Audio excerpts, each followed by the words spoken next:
Você sabe exatamente o que é o sistema silvipastoril? Quais as suas vantagens e que benefícios pode trazer para o seu negócio? Então preste muita atenção nesta primeira reportagem do programa de hoje. A cada dia que passa, produtores rurais de todo o país estão em busca de novas atividades agrícolas que possam ajudar na diversificação da sua atividade. Dentro dessa filosofia, o setor de florestas plantadas vem se posicionando como a opção mais lucrativa. Os pecuaristas que querem continuar a criar gado estão optando pelo sistema silvipastoril, uma atividade que começa a se tornar realidade em muitas propriedades do estado do Mato Grosso do Sul. O sistema é simples: plantar árvores em consórcio com a pastagem.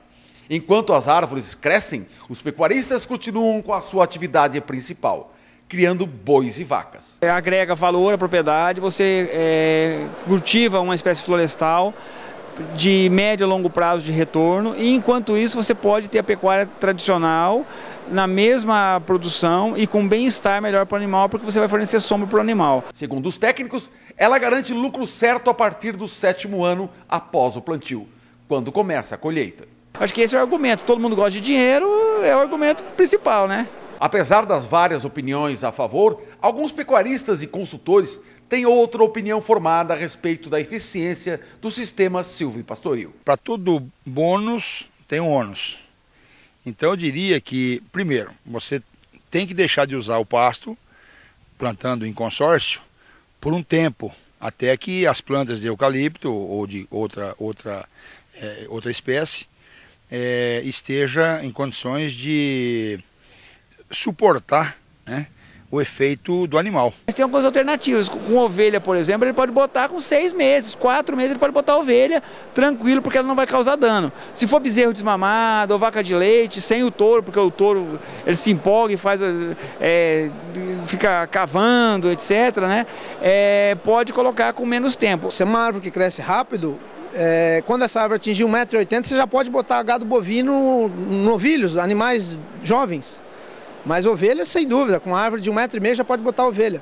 Então, depende da árvore. Tem árvore que chega a 1,5 m com 6 meses.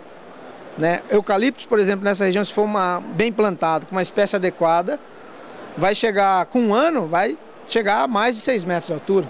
E depois existe a própria competição, né, que a árvore faz sobre a gramínea. Porque além de ela sombrear a gramínea, né, no caso as pastagens tropicais, são plantas do grupo C4, elas têm a sua máxima produtividade com a saturação luminosa alta, ou seja, com maior incidência de luz, de sol.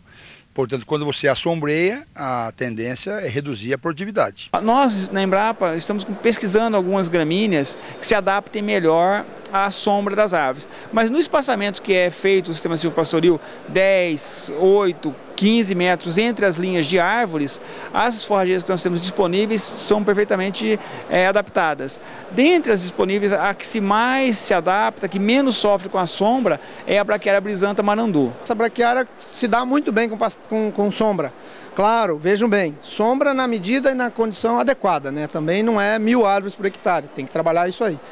De uma maneira geral, algumas espécies são mais tolerantes à sombra, outras menos. E aí vai depender inclusive da condição de solo.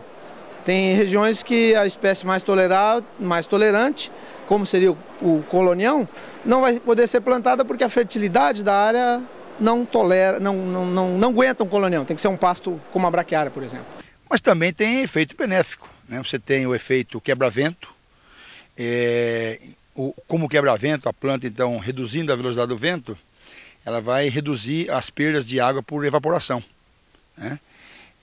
Então, com isso, você pode manter uma umidade melhor do solo. Tem também um efeito de sombreamento, que, inegavelmente, principalmente quando você faz uma pecuária com animais cruzados, você vai ter benefícios em função do sombreamento. Alguns dados de literatura, nós não temos dados econômicos ainda, mostram que a produção bovina, de leite ou carne, por unidade diária no sistema silvopastoril é de 10 a 20% superior à produção sem árvores. Por quê? porque o animal ele pasta por mais tempo, ele gasta menos tempo em deslocamento, ele bebe menos água e ele tem um maior tempo de ruminação. E ele gasta menos energia na dissipação do excesso de calor. Porque o animal, quando a temperatura externa é muito maior que a dele, ele gasta energia para dissipar esse calor.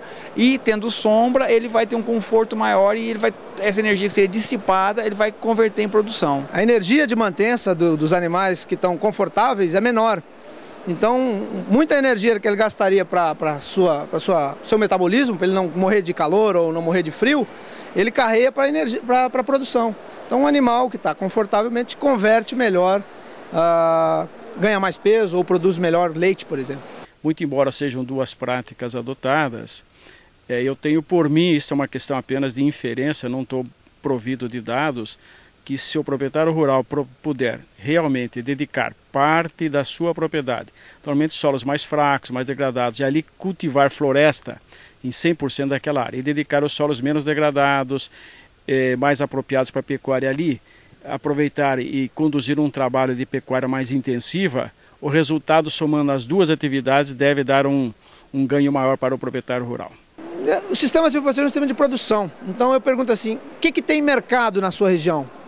Por que você cria boi e não cria anta, né? Porque você vende boi e não vende anta. Então, qual que é a madeira que você vai vender na região? Você vai tentar trabalhar com o mercado.